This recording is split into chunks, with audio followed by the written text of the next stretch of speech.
Chers téléspectateurs, bonjour, bienvenue dans cette nouvelle émission de openboxtv.fr et je donne tout de suite la parole à Alain Juillet qui va nous présenter le sujet du jour.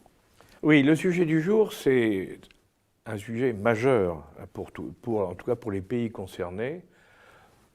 Comme vous savez, l'Ukraine et la Russie sont des pays qui sont parmi les plus grands fournisseurs de blé au monde. Or, il se trouve que avec la guerre en Ukraine, évidemment, il va y avoir des problèmes énormes de production. Et dans certains pays, en Afrique en particulier, où il y a une dépendance totale de ce blé venu d'ailleurs, eh bien, ça peut avoir des conséquences dramatiques allant jusqu'à la famine. C'est pour ça que ça nous a paru un sujet majeur aujourd'hui, qu'on va traiter. Et en particulier, je me suis permis dans ce cadre-là d'inviter mon ami Emmanuel Dupuis, qui est un spécialiste de l'Afrique et de beaucoup d'autres zones du monde, il faut bien le dire, et pour qu'on puisse justement dialoguer sur ce thème vraiment très important pour les populations concernées. Pour commencer, je voudrais quand même approfondir deux choses, parce qui me paraissent importantes. D'abord, c'est que la Russie, ce qu'on ne se rend pas compte, c'est qu'elle a considérablement augmenté sa production de blé durant les dernières années. Et pourquoi? Parce qu'elle a compris que c'était une arme de guerre dans le conflit dans les tensions internationales, au même titre que le gaz ou le pétrole. Tout le monde parle du gaz, peu de gens parlent de la capacité des Russes à fournir du blé. Et il y a un point qu'il ne faut pas oublier, parce que quand on voit ce qui est en train de se passer en Ukraine avec les Européens, les Russes commencent à différencier les pays amis de la Russie et les autres. Et quand on parle de tarifs, je fais partie de ceux qui pensent que dans le futur, et ça sera une arme internationale formidable pour les Russes, ils feront un prix plus bas pour les pays extérieurs comme l'Afrique, parce que ça les fera bien voir, que bien sûr ceux qui fourniront pour des pays qui n'ont pas été de leur côté. Donc on est vraiment dans une arme stratégique. Et ça me paraît très important. Le deuxième point, avant de commencer notre discussion, quand je me souviens des coupeurs OGM, avec les équipes, vous savez, qui coupaient les plantations d'OGM de l'INRA, dans lesquelles on essayait de mettre au point un blé qui puisse résister au fait qu'il n'y avait pas beaucoup d'eau, c'est-à-dire un blé pour l'Afrique. Quand je vois que le manque de blé va risquer de provoquer la famine en Afrique, je regrette quand même qu'on ait détruit les plants chez nous en France, qu'on était en train de mettre au point et qui aurait permis de faire pousser du blé en Afrique et à partir de là de réunir les populations.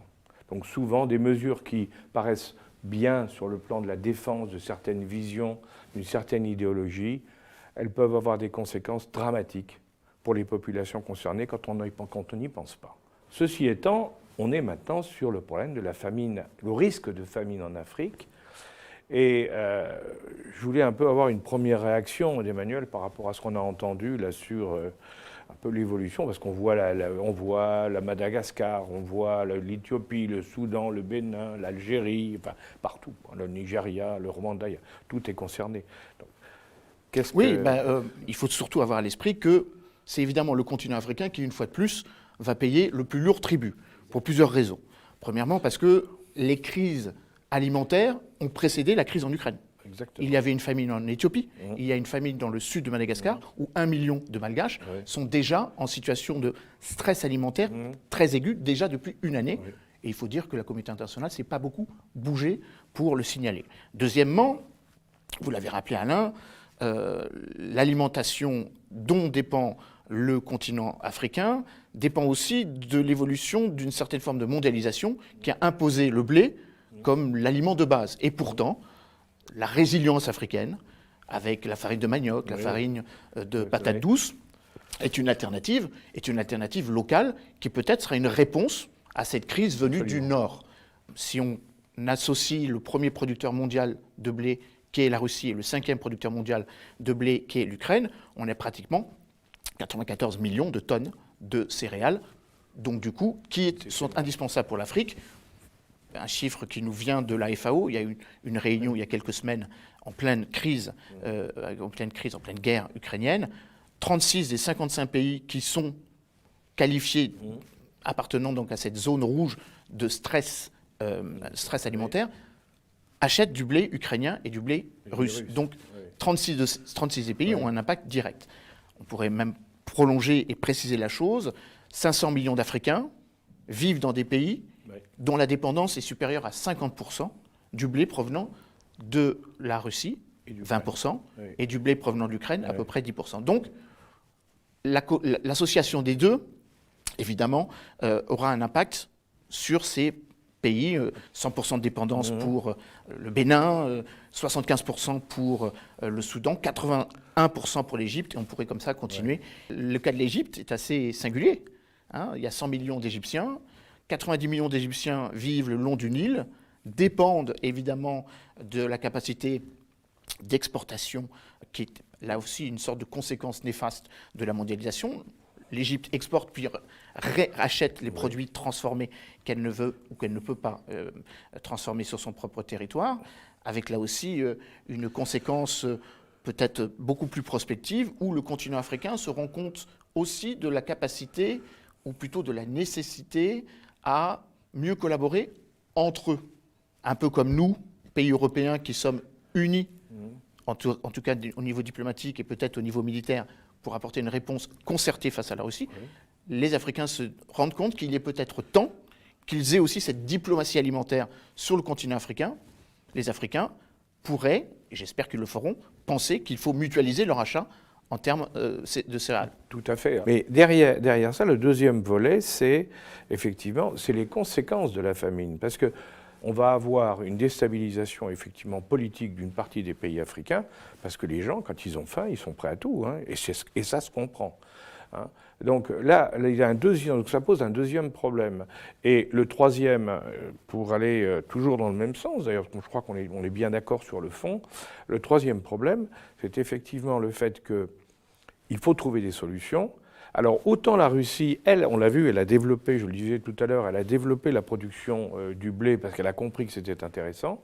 Dans les pays africains, par contre, on s'aperçoit qu'à part l'initiative qui a été citée par Adeline sur le Cameroun, où ils disent il faut qu'on commence à imaginer et le remplacer par des productions traditionnelles, le blé par le manioc ou autre. Le problème, c'est que c'est à l'état embryonnaire quand même, c'est un démarrage. Et que dans les autres pays d'Afrique, on ne voit pas, il n'y a pas eu de grandes initiatives de ce côté-là non plus. Alors, est-ce qu'effectivement, il faudrait encourager à créer en Afrique d'un pôle d'achat pour essayer d'avoir des prix convenables et puis répartir plus harmonieusement? C'est peut-être une solution, effectivement. Non, mais vous avez raison, Alain. D'ailleurs, l'actualité un petit peu plus longue donne raison à notre raisonnement mutuel. La zone de libre-échange continentale africaine, qui est maintenant opérationnelle depuis le 1er janvier 2021. 41 des 54 pays l'ont ratifiée. Il faut avoir une réflexion stratégique, c'est-à-dire constituer des stocks. C'est vrai pour l'alimentation, c'est vrai aussi pour l'énergie. Qu'il faut mutualiser les achats vis-à-vis des partenaires étrangers. Et qu'il faut aussi penser que l'industrialisation, ou plutôt les carences en matière la thématique de la sous-industrialisation est un élément sur lequel les pays africains doivent réfléchir ensemble. Farine de manioc, farine de patates douces pâtissent de la sous-industrialisation du processus. Absolument. On est dans une logique très locale. Et encore, ça ne concerne quasiment que peu de pays. Le Cameroun est un peu moteur dans cette question-là. Le Rwanda aussi y réfléchit beaucoup. On parlera du Rwanda. Et justement, c'est intéressant parce que ces deux pays ont deux dynamiques.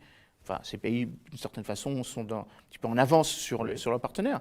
C'est que non seulement ils estiment qu'il faut trouver des alternatives, mais qu'il faut aussi avoir une conception stratégique de la sécurité alimentaire, c'est-à-dire constituer des stocks.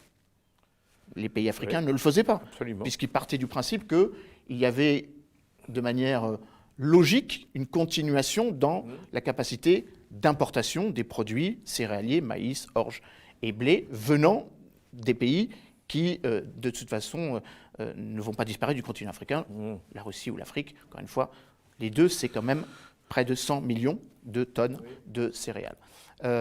Et puis, alors justement, il y a aussi cette réflexion sur la nécessité de réfléchir à une thématique sur laquelle les pays africains étaient peu enclins à réfléchir, c'est-à-dire d'avoir des politiques très dures pour justement ne plus exporter leurs capacités agricoles. L'Égypte a pris cette décision en décidant, a pris très intelligemment cette décision en disant on n'exporte plus. On n'exporte plus pour nourrir sa population. Exactement. Madagascar devrait le faire aussi, même si Madagascar est dans une situation malheureusement évidemment pire. Oui.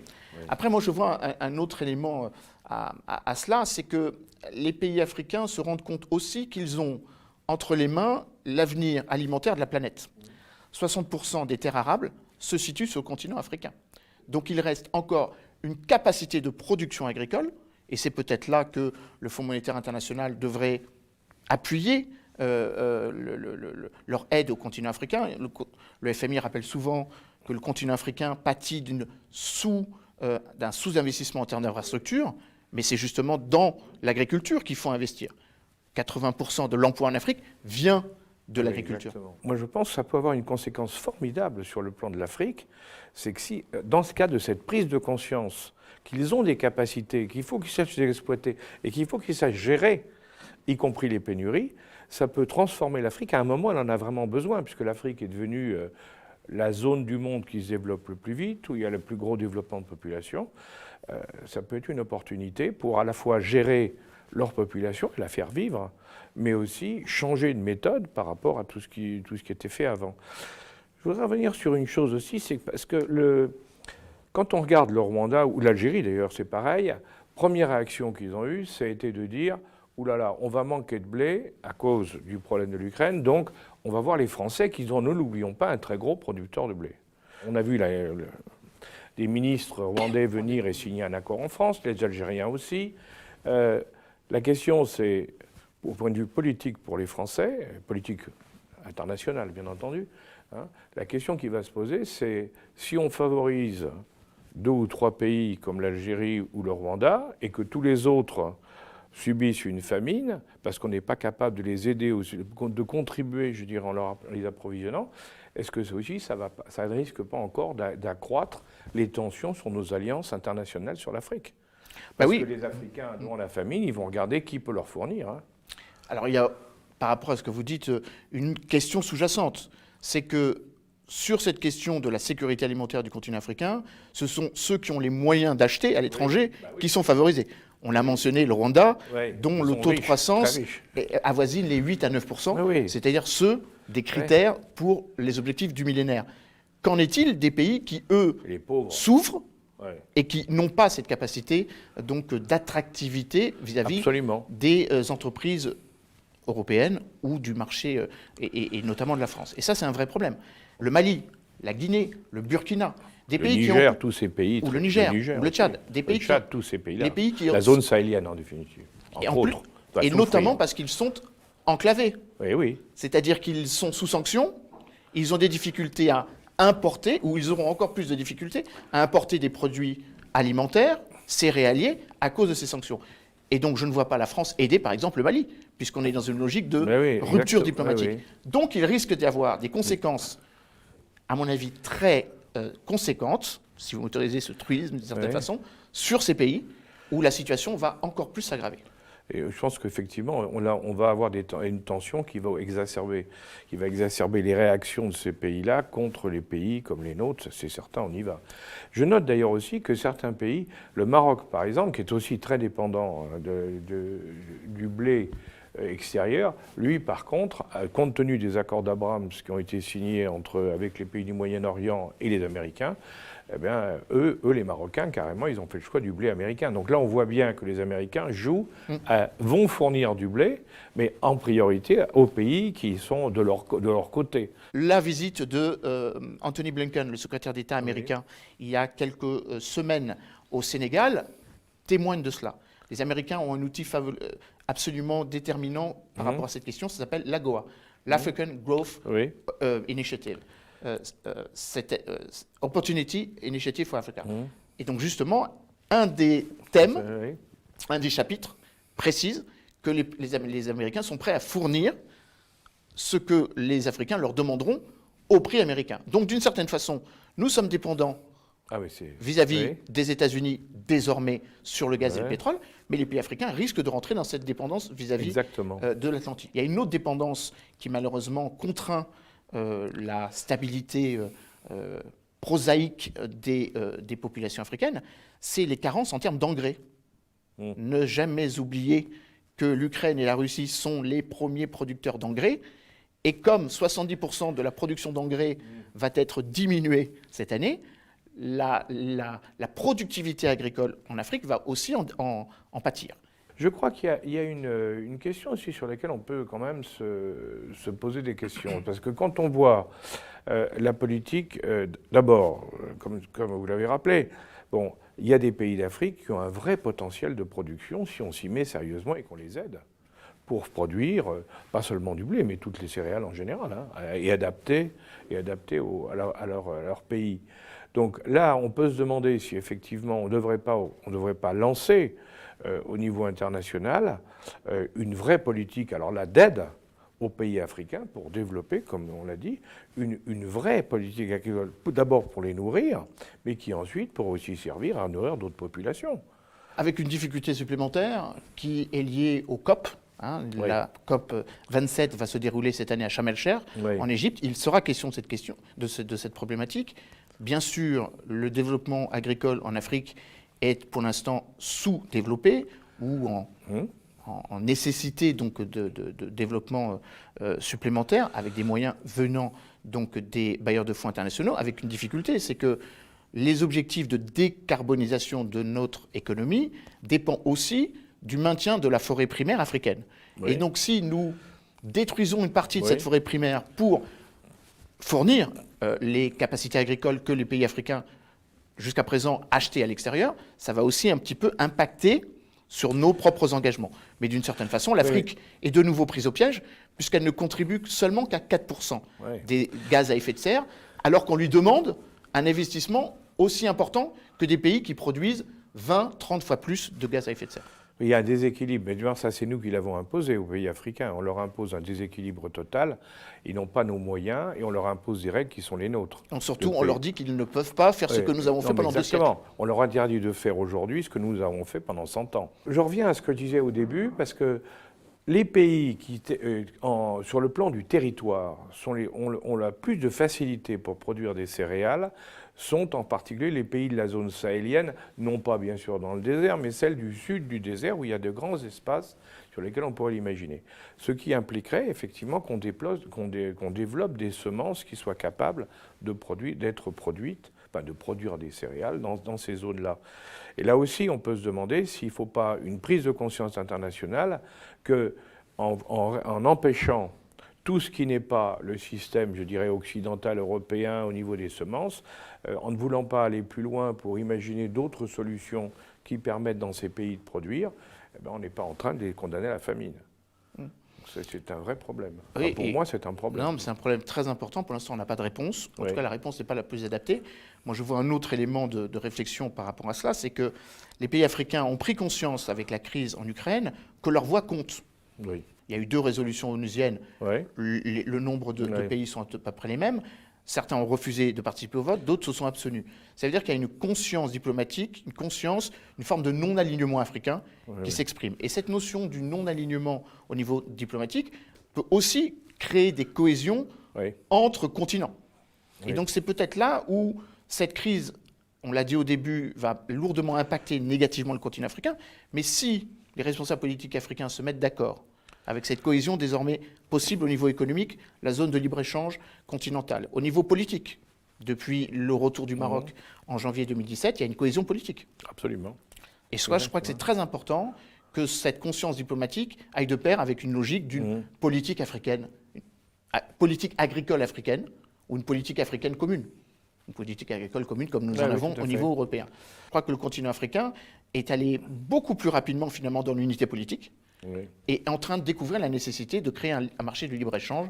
On le sait, le commerce entre les pays africains est beaucoup plus réduit sur le continent africain que sur le continent européen. Absolument. Peut-être que cette logique, disons une politique africaine autarcique, pour le bien des Africains, enfin il faut quand même toujours rappeler qu'il y a 1,4 million d'habitants aujourd'hui, qu'il y en aura 4,4 oui. à la fin du siècle, que pour l'instant, il y a 1 habitant sur 6 qui est africain, mais à la fin du siècle, il y aura 1 habitant sur 3. Oui. Et que nous, quand nous aurons seulement 650 millions d'habitants, il y aura 4,4 milliards d'habitants en Afrique. Donc il faudra nourrir cette population, et donc forcément, il faudra trouver des alternatives ou des solutions pérennes. Voilà. Et je reviens à ce que vous disiez, Alain, fort justement, en prenant appui sur les pays qui ont cette capacité, mais qui ne l'ont pas suffisamment développée, pour des raisons évidentes.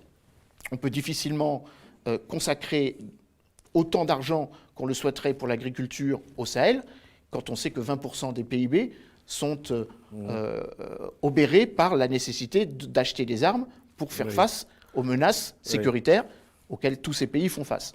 Donc je pense qu'il y a cette hypertrophie, trop d'argent mis sur le budget de la sécurité et de la défense, et pas assez sur l'agriculture. Mais ça, je crois que la crise en Ukraine va avoir un impact immédiat. Je le disais précédemment, hein, le secteur économique africain est majoritairement informel, mais 80% des personnes qui travaillent en Afrique travaillent dans le secteur agricole. On va assister, pour toutes les raisons qu'on a évoquées, à un découplage de l'Afrique, mais je pense qu'il n'y aura pas que l'Afrique, hein, parce que je pense que ça va concerner d'autres zones du monde, y compris le Proche-Orient, puisqu'on voit effectivement tous ces pays qui refusent d'aller dans le sens des sanctions occidentales pour toutes les raisons qu'on a évoquées. Et il va y avoir un découplage, et que peut-être que ça va être l'occasion pour ces pays de prendre leur destin véritablement en main, en prenant conscience qu'il faut régler les priorités. Et la première des priorités, bien sûr, c'est l'alimentation de leurs ressortissants, de leurs citoyens. Les accords d'Abraham sont en train de refaçonner les relations internationales. Absolument.